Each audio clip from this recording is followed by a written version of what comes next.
This is Diana Sullivan in Austin, Texas. Have you ever wanted to make traditional feather and fan stitch on your knitting machine?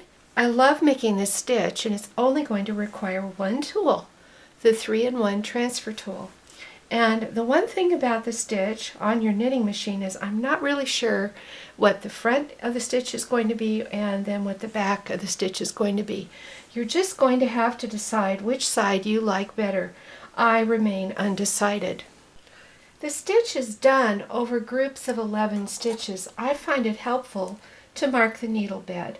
So I'm putting a mark between number 1 left and number 1 right, and then I'm going over to number 11 and putting a mark between 11 and 12 and a mark between 22 and 23. Going the other direction, a mark between 11 and 12 and a mark between 22 and 23. That puts 11 needles in between each of the marks. If you want a wider piece, just make more marks. I'm adding one stitch beyond the left and rightmost marks so that I'm set up from needle number 23 on the left to needle number 23 on the right. And I'm going to E-wrap with 2 strands. I'm just going to pull down some yarn and put the loop over the needle on the far left, just like this. And then I'm going to hold both strands and E-wrap. So I'll push the yarn back against the machine and holding both strands with the other hand, E-wrap around the next needle. It would help if they were together. There we go. And I'll just keep doing that. The only thing tricky about this is don't do it too tight. And I'm just using one hand to hold the stitches back and the other hand to E-wrap. The yarn will twist, but go ahead and ignore that. It's not a real problem. I've set my machine to a tight tension, and I'm going to knit 3 rows.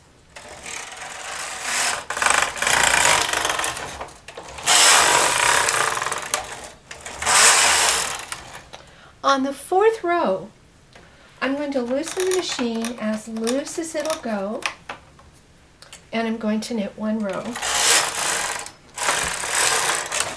So it's 3 tight rows and then a loose row. And I'm going to get some weights on this. It'll make it a little easier for the machine to knit off on the edges.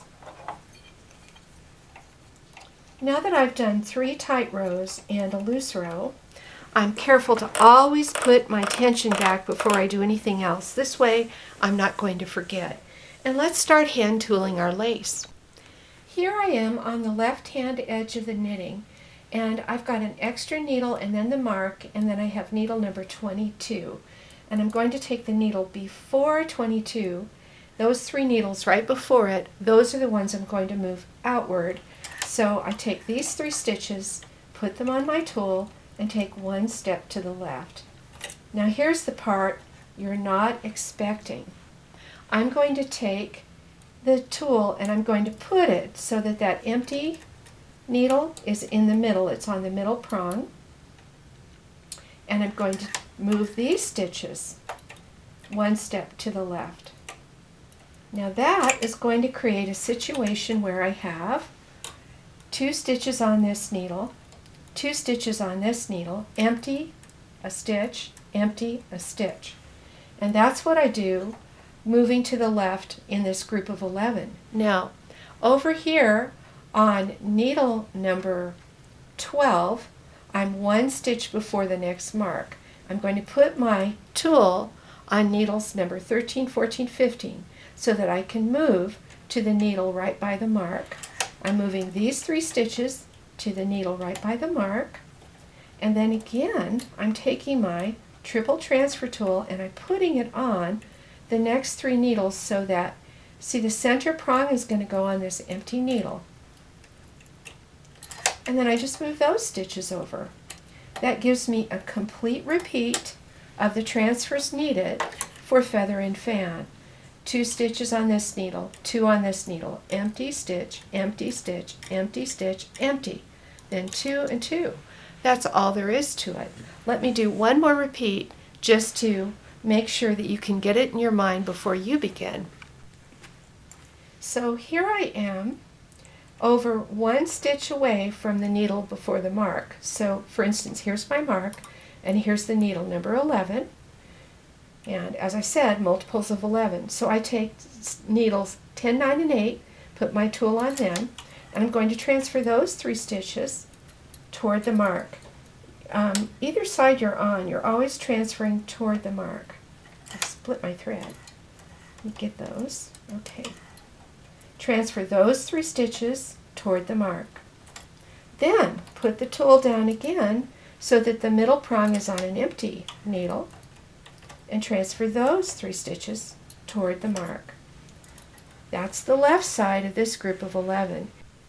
Now on the right side of this little group of 11, I put my tool down on the needles that are to the left of the needle next to the mark. So this would be needles number 2, 3, and 4 left.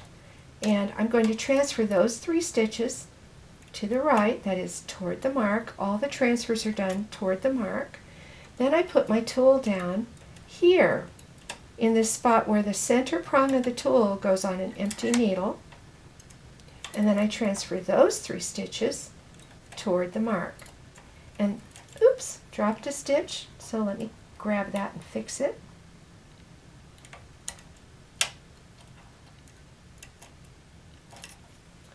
So now I have another repeat of 11 stitches that's all hand tooled and ready to go. I have, starting with the mark, 2 stitches on a needle, 2 stitches on a needle, empty, stitch, empty, stitch, empty, stitch, empty needle, then 2 stitches, 2 stitches.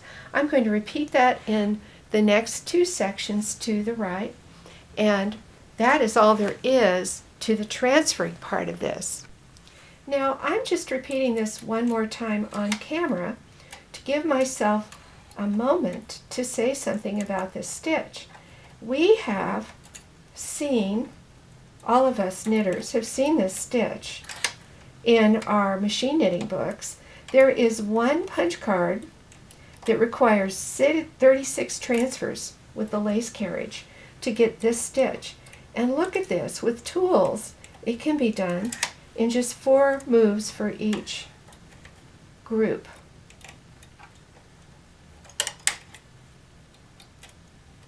And I find that I get a rhythm with this, and it becomes really easy to remember what to do, and I can do it over and over and over and make big scarves or afghans or whatever I want to make. Now it is time consuming compared to just plain knitting, but I think it is a beautiful, beautiful stitch.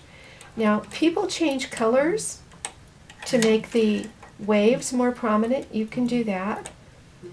I'm going to do this with just a solid color, and I think you'll be pleasantly surprised at how well that works. Now at this point I have my transfers done all across, and I just knit 3 tight rows. The 4th row is the loosest tension my machine will do. And then before I do any tooling, I turn it back to the tight tension. And I have a little bit of extra texture because of that loose row.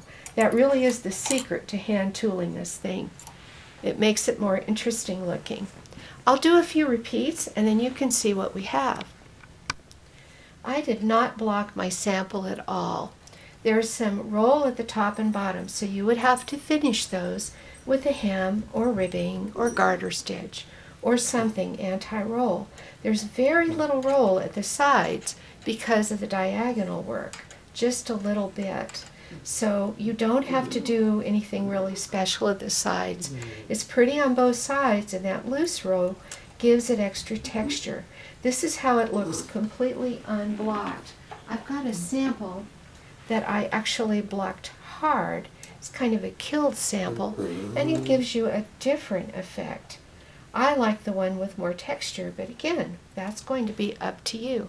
So that's how to make traditional feather and fan stitch.